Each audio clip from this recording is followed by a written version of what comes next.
আসসালামু আলাইকুম। আজকে আমাদেরকে যেতে হবে স্থানীয় একটা হাট থেকে একটা গরু কেনার জন্য। গরুটা মূলত আমাদেরকে কিনতে হবে নানাবাড়িতে মাহফিলের জন্য।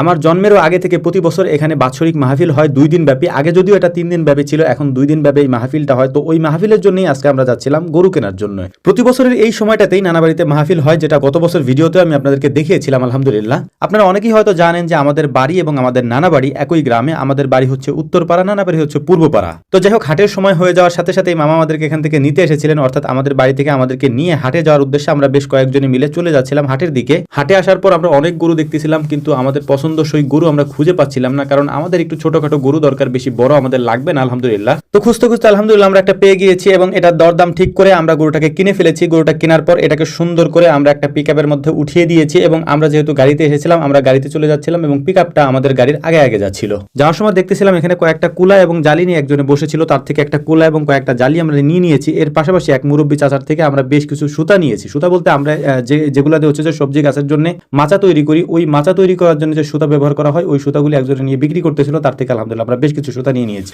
গরু নিয়ে যাওয়ার সময় যেহেতু আমাদের বাড়ির সামনে দিয়ে যেতে হয়, তাই খামার থেকে আমরা গরুর জন্য বেশ কিছু খাবার নিয়ে নিয়েছি। যেহেতু একদিন পরে মাহফিলটা শুরু হবে, এ কারণেই আমরা পর্যাপ্ত পরিমাণে খাবার দিয়ে দিয়েছি, যাতে করে এই একদিন গরুটা এগুলো খেতে পারে। কাজের ব্যস্ততার কারণে মাহফিলের প্রথম দিন আমরা আসতে পারিনি, তাই আলহামদুলিল্লাহ মাহফিলের দ্বিতীয় দিন অর্থাৎ শেষ দিনে আমরা এখানে উপস্থিত হয়ে গিয়েছি। আসরের আগেই, আসরের থেকে নিয়ে মাগরিব পর্যন্ত আমরা এখানে থাকবো। মাগরিবের পরে আবার বাড়িতে গিয়ে ড্রেস চেঞ্জ করে আবারও ইনশাআল্লাহ আমাদের আসতে হবে।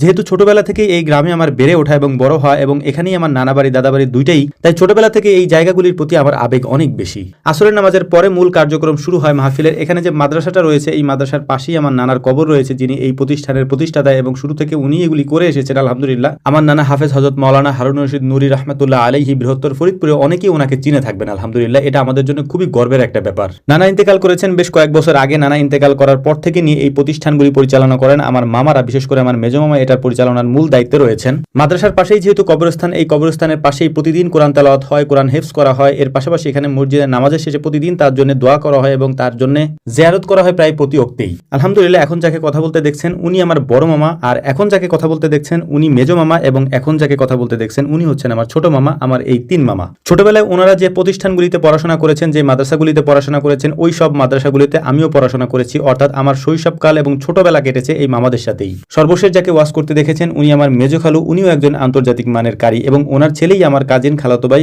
আরো একজন আন্তর্জাতিক মানের কারি মিশকাত বিন নূর। তো যাই হোক, এখানে মাহফিলের ধরনটা একটু ভিন্ন, কারণ এখানে সারা রাত মাহফিল হয়, একবার সকাল থেকে নিয়ে রাত পর্যন্ত এবং পরদিন ভোর পর্যন্ত এখানে মানুষ রাতে ওয়াজ শোনে এবং রাতে থাকেন এখানে।